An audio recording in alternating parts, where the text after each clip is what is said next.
personal.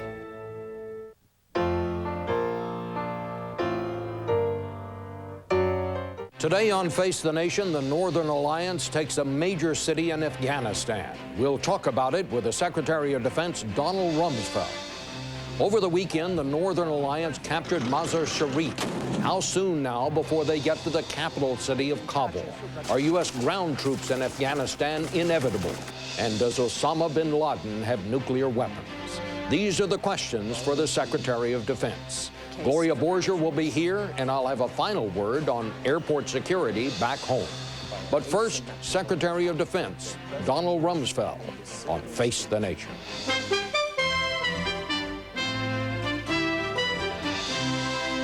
Face the Nation with Chief Washington Correspondent Bob Schieffer. And now from CBS News in Washington, Bob Schieffer. And joining us, as we say, the Secretary of Defense, Donald Rumsfeld. Mr. Rumsfeld, thank you very much for coming. Thank you. Let's start right out with what Osama bin Laden said this week in his latest tape. He says he has nuclear weapons and he has chemical and biological weapons. Is he telling the truth? He certainly wants them. There's no question. We have a great deal of intelligence that says over a period of years, the Al-Qaeda organization has been actively trying to acquire chemical, biological, and radiation and/or nuclear weapons. I think it's unlikely he has a nuclear weapon. It is certainly reasonable to assume he might very well have chemical or biological and possibly even radiation weapons. The biological are probably the easiest because they can be developed in very small rooms, laboratories, mobile trailers, and that like. Second, the terrorist networks of the world have been working with terrorist states. And if you look at the terrorist states that are on the list, a great many of them have biological and chemical weapons, and several of them have been actively seeking nuclear and/or radiation capabilities. So it doesn't take a real wild guess to assume that they either have chemical or biological, or that they may have or will have at some point in the future. I think it's unlikely that they have a nuclear weapon, but on the other hand, with the determination they have, they may very well. Well, let me just get back to what you said. Did you use the word likely that they have chemical and/or biological weapons? I think that it is perfectly reasonable to assume, given their desire to have them and their close relationship to nations that do have them, that they may very well have them. Well, Mr. Secretary, there are reports... Chemical and biological. But there are reports this morning that the United States has actually identified sites in Afghanistan that show the possible production of cyanide gas and even anthrax, yet you have not bombed those sites. Can you tell us why? There are reports on everything in the world, this morning and every morning. There's no question that there are places that people speculate may have been used at some time for the development of chemical or biological weapons. In many instances, they're the same places that may or may not have been used for the development of the narcotics trade. We have bombed some of them. We don't know where all of them are. You can be certain that if we had very good information as to the location of a chemical or biological development area, that we would do something about it. It is not an easy thing to do, but we certainly have every desire in the world to prevent the terrorists from using those capabilities. One thing I should add on this subject is, it's one thing to have the chemical or biological capability. It's another thing to have figured out how to weaponize it or develop the ability to deliver it. And we have a lot of information that they have the first step. We have less information with respect to the second step. Well, that was exactly my next question. Do you think it is likely that if he does have chemical and biological weapons that he would use them, and how would he use them? There is no doubt in my mind but that the Al-Qaeda network would use chemical, biological, radiation, and/or nuclear weapons if they have them, and if they decided that that made sense. They don't worry about the loss of life. Well, you're talking about delivery systems, and I think a lot of laymen may wonder what you mean by that. Yeah, what you're saying is that if he had a nuclear weapon, he certainly doesn't have a rocket to put it on. He'd have to move it around with in a pickup truck or something. But what about delivery systems for these other weapons? Could they be used on the battlefield in Afghanistan as well as, say, snuck into this country in some way? There's no question but that there are a variety of different ways one can use chemical or biological weapons, and they run a good spectrum of techniques, and they can be terribly lethal. A journalist this week was taken to interview Osama bin Laden to an undisclosed location, which he said could have been in northern Afghanistan because he could hear gunfire. Do you know where Osama bin Laden is, or do you have a better idea of where he is right now? Well, certainly if we had coordinates, precise targeting information as to where the leadership of Al-Qaeda or Taliban were, that we would do something about it, and we have been trying energetically. You always think you have a reasonable idea of where they were or might be, but we have not been able to, thus far, stop them. That is to say, kill them. Do you have any sense that there is friction within Al-Qaeda? Interestingly, we've not detected any friction or problems within Al-Qaeda. Al-Qaeda is very much under the control of Osama bin Laden and his top 10, 15 people. Between Al-Qaeda and Taliban, yes. It appears that there is at least some reason to believe that there is a difference of a view, a competition between Omar and his immediate lieutenants and Osama bin Laden and his lieutenants. Differences as to who should be in command of what, differences as to where forces should reinforce or not reinforce, differences as to where supplies should go. Well, how serious is that? We won't know till it plays itself out. But if you think about it, we've been putting a lot of pressure on the Al-Qaeda organization and the Taliban. Pressure in terms of freezing bank accounts, pressure in terms of arresting people in other countries across the globe, interrogating them, finding out scraps of information that then help us know more about what we need to do in Afghanistan and in other countries. Pressure by special forces activities around the country in Afghanistan, pressure from the air in terms of that. We're supplying ammunition and food and winter gear to the Northern Alliance and to some of the southern tribes. All of that creates pressure on those folks, makes their life more difficult, makes it more difficult for them to communicate, keeps them on the move. And as that pressure builds, as they have less money to pay people, they have fewer safe haven, then people in the Taliban begin defecting, and they begin saying, gee, I'm not so sure we want the Al-Qaeda to stay in our country, these foreign invaders who've come in. I'm not so sure this is a great idea. People who are thinking about coming in to help them think, well, maybe they're not going to win. Maybe we won't go in and help them. And all of that, cumulatively, over time, begins to change the center of gravity on the battlefield. Are you seeing significant defections, for example, from the Taliban? We're certainly seeing defections. Large, small, two or three? No, more than that, larger elements. On the other hand, there's some people coming in from other countries that are adding to the Taliban. So how you net it out, there's no doubt in my mind, but that they're netting a loss. But how big it is or how significant it is when you take the pluses and the minuses remains to be seen. How do you think the war is going right now? Just give us an overall assessment. Well, of course, there's just been a success on the part of the Northern Alliance in the Mazar-e-Sharif area. Other Northern Alliance elements are moving today and tonight against targets in their areas. The bombing campaign has been significantly improved as we've been able to multiply the number of U.S. Special Forces on the ground because it provides much better targeting information.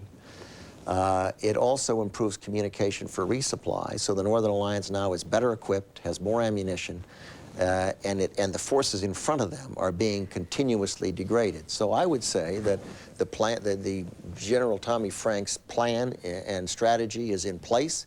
It's going forward. The pressure is having its effect. And does that mean it's going to be long or short? Who knows? It's tough to say. But it's basically working. Well, do you think it's turned a corner yet? Oh, gosh, I worry about catchphrases like that, because then you wake up tomorrow morning and there's a counterattack and some town is taken back, and then everyone swings the pendulum over here from excessive optimism to swinging it back to excessive pessimism. And life isn't like that. This is a tough, long, grinding, dirty business. Mr. Secretary, the Northern Alliance, buoyed by Masr al-Sharif, is talking about now moving into Kabul. The President of the United States has said, we'd like you to move near Kabul, but we don't want you to go into Kabul. Why not? This is a complicated set of issues. On the one hand, you've got Taliban and Al-Qaeda in Kabul, and anyone would want them out. You would want to free the Afghan people from the oppressive regime of the Taliban and the Al-Qaeda in that city. You certainly would want to try to do it in a time and a way that it was clear to the world, to the Afghan people, to the neighboring countries, that everyone understood that the new post-Taliban leadership in that country would be broadly based, would include the various elements in the country, the demographic elements. Our goal is to get the tribes in the south to oppose Taliban. They have been relatively quiet thus far. We need them to oppose the Taliban. Therefore, we need them to recognize that they're going to have a voice in the post-Taliban government. A third problem is that the people of Kabul are going to be in a very serious situation, and they're going to need to be fed. And one would hope that at the right moment, we're going to be able to provide the kind of food and assistance, humanitarian assistance and medical assistance that those people are going to need. That town is called the capital of Afghanistan. In fact, the Taliban capital is in Kandahar for all practical purposes. The city of Kabul has been just bombed by the Soviets for years, bombed and destroyed by people opposing each other. It is a terribly sad circumstance. Well, would we discourage the Northern Alliance if they decide to try to move into Kabul? There's no question when the president met with the president of Pakistan, who has an interest in this, and he, Musharraf, is interested in having it, whenever Kabul is occupied, be occupied in a way that tells the Pushtun tribes in the south that they are going to have a voice in this whole process. Now, that's a perfectly reasonable thing, because we're trying to get them to help us oppose the Taliban in the south. Now, is anyone smart enough to manage that process so that first of all, we're not the Northern Alliance. The Northern Alliance is the Northern Alliance. They're going to attack and take Kabul when they feel like it, and when they think they're capable of doing it, and when they think they're capable of feeding the people, and when they think that they're capable of defeating the Taliban and getting them out of there. But the political process is an uncertain process. And who knows how fast that'll come together? Who knows how successful the neighboring countries, the Afghan people, the representatives from outside, the people from inside are going to be able to come up with some sort of a provisional process that will be the beginning of a post-Taliban government. I don't think it's possible to manage those two processes in a way that they are going to intersect like clockwork. This is not clockwork. This is rough, dirty stuff. So we're going to Kabul, but not right now. I don't know what will happen. It's up to the Northern Alliance, and I hope that the concerns of the President of Pakistan and the President of the United States are reflected in, so that when it is taken in a way that sends the right signal. Okay, let's take a signal here to take a little break, and we'll come back and talk about this some more in just a minute.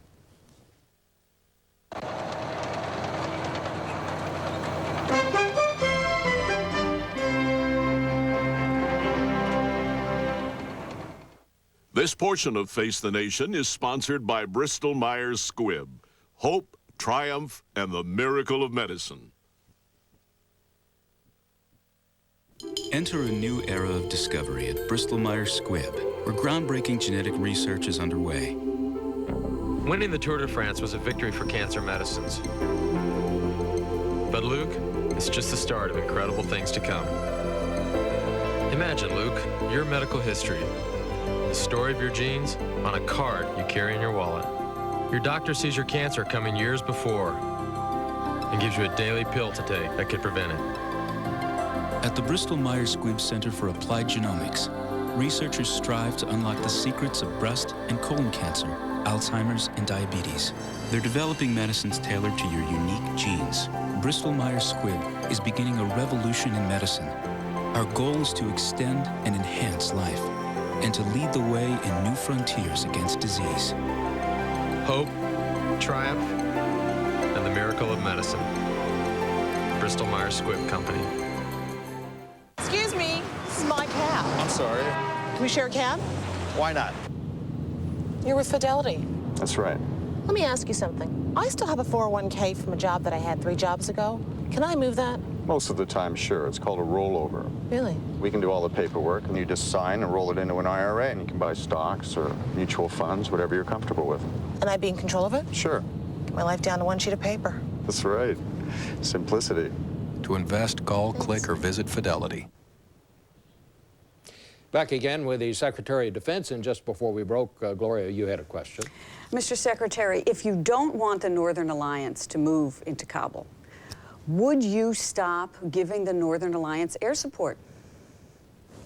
Well, first of all, needless to say, everyone would like Kabul to be freed of Taliban and al-Qaeda. So I think to say we don't want them to go into Kabul suggests that we want to leave Taliban and al-Qaeda in charge. We don't. What we do want is whenever anyone ends up in Kabul, other than the Taliban and al-Qaeda, that it be done in a way, preferably, be done in a way that it reflects the need for a broadly based government. I think it would be wrong for al-Qaeda and Taliban to think that the United States is going to allow them to stay there and impose their repression on their people. So that's a no?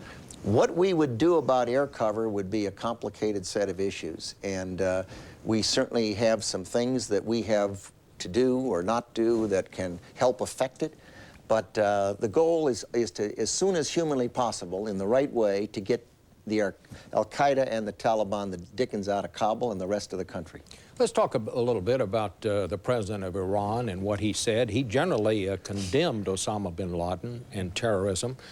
It surprised me a little bit, I must say. Realistically, what do you make of his statements? Do you think there's anything Iran can do here? And realistically, what would you expect from them? Iran is a bordering country to Afghanistan.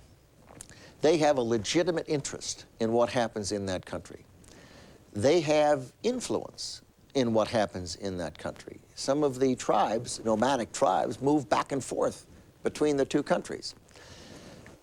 I would also add they have people in that country that are working with some of the elements on the ground. Indeed, we also have people working with those same elements. There are places in that country where there are some Iranian liaison people as well as some American liaison people. On the same side we're on. Within the same elements, yes. I see. Now, what does that mean? It means that they are interested in the outcome, and certainly they're going to be a player in what that new government looks like, because they have an interest in that, as do the people in that country. I found these comments encouraging.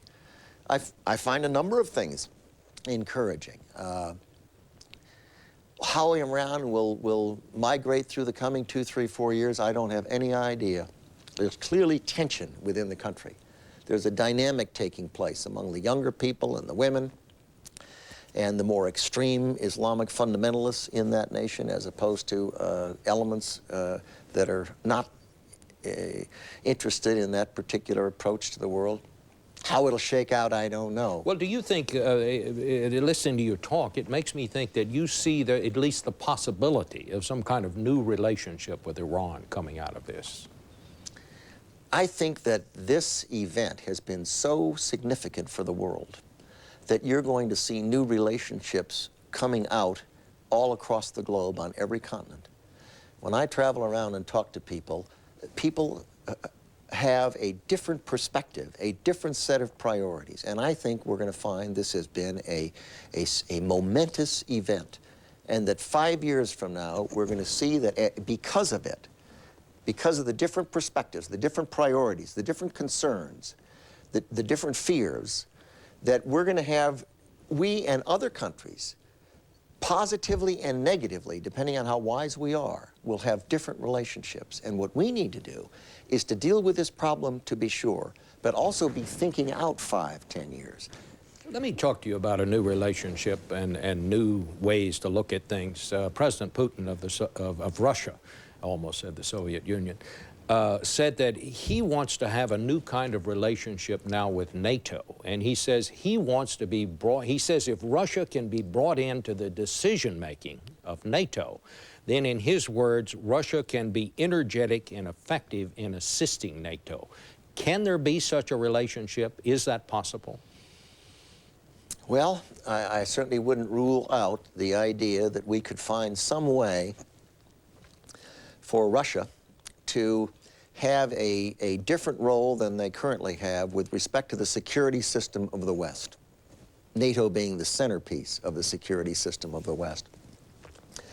What it might be, what that formula might be, we're thinking about. A lot of us have been noodling that and seeing if we can't come up with a process, a series of steps that would provide a reassurance to Russia that if they turn west as they seem to, in some respects, want to, that there can't be a path that they could go down in that regard. Could they ever be a member of NATO?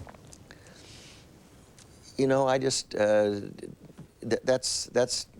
is a question I can't answer. It depends on their behavior. It depends on how the Western security system evolves.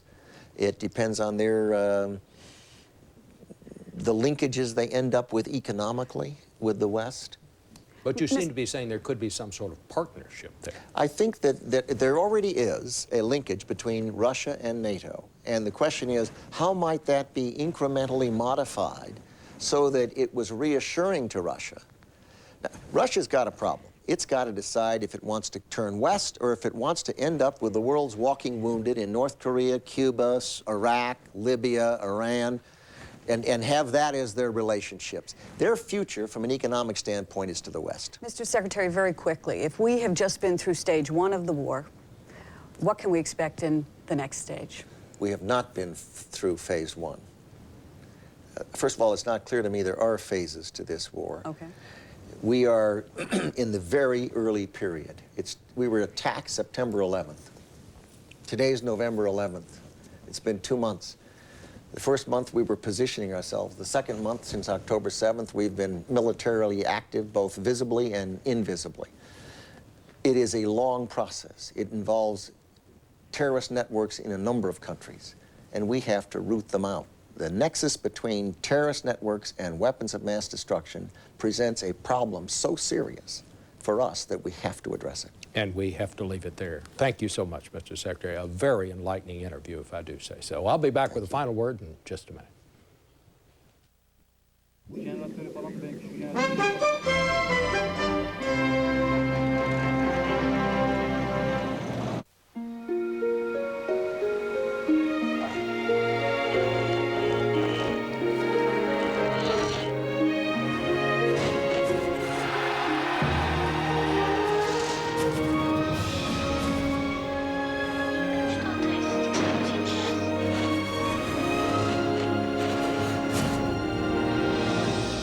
Reinvented Camry. Trust us, you're going to want one. This is experience. This is discipline. This is how investors make it through volatile markets. At Merrill Lynch, we guide our clients through market uncertainty by reassessing their risk, their asset allocation, and their financial goals. This is what a Merrill Lynch financial advisor does. This is what you do. And these are the times when we do it best. Okay, the coast is clear. Good. Listen, Teddy, everyone's excited about the new Windows XP, right? Yeah. Well, now we get them really fired up. We take XP, we load it onto our 300S. We add a free CD burner, include a flat screen, and we sell it all for $9.99. $9.99 with a flat screen? Exactamundo.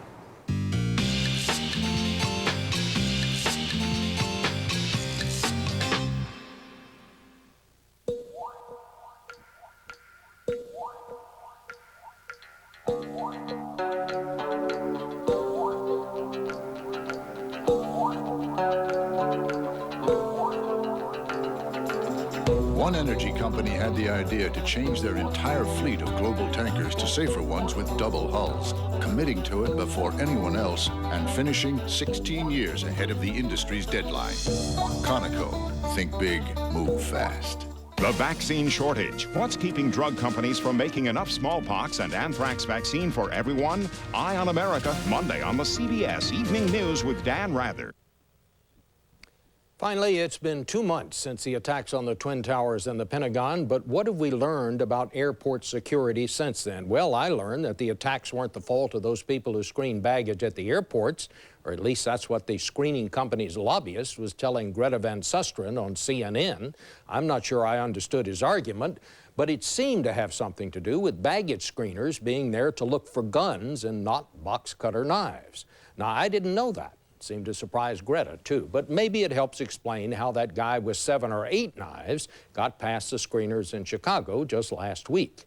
And this whole issue about whether bags ought to be checked by federal law enforcement officers or rent-a-cops has taught me a lot about the fine points of enlarging the federal government. It's been a fine philosophical debate. My question is, what's the philosophical answer if someone hijacks another plane while official Washington argues philosophy? Who's to blame? You can pick them, but here's the bottom line, minus the philosophy. In 2 months, Washington has been unable to write one line of legislation into law to strengthen airport security. In the meantime, the airlines keep farming out baggage screening to the lowest bidders. The low bidders keep making the same blunders, and the airlines keep going broke because people are not sure they're safe. It makes no sense to me, but maybe I just need another briefing on how holding down the size of government helps the free market function. That's it for us. See you next week. This way. You're not going to believe this. What was stolen? Everything. Payroll, R&D, customer records, all the assets. How could they get everything? I don't know. You're the cops. The room is completely empty. All the assets were in this room? Everything. Ned, the servers, they stole all our servers. No, we moved everything onto that one. It's going to save us a bundle. I sent out an email. IBM e-servers running Linux. What's a server? They can save you a bundle. This is experience. This is discipline. This is how investors make it through volatile markets. At Merrill Lynch, we guide our clients through market uncertainty by reassessing their risk, their asset allocation, and their financial goals. This is what a Merrill Lynch financial advisor does. This is what you do. And these are the times when we do it best. This portion of Face the Nation was sponsored by Merrill Lynch Wealth Management, advice and personal financial planning to help simplify your life. Experience CBS News. The life of a terrorist. He went from shy child to single-minded killer. Mohammed Atta's father talks about his son in Julie Chen's exclusive interview from Egypt. Monday on The Early Show. Join Lucy and your favorite stars for the I Love Lucy 50th anniversary. CBS tonight. Here's one beautiful solution to the energy problem. It's what lies beneath this pristine path, snaking through the Wasatch Mountains of Utah. Williams Pipeline, delivering the natural gas of the Rockies to power generators of the West.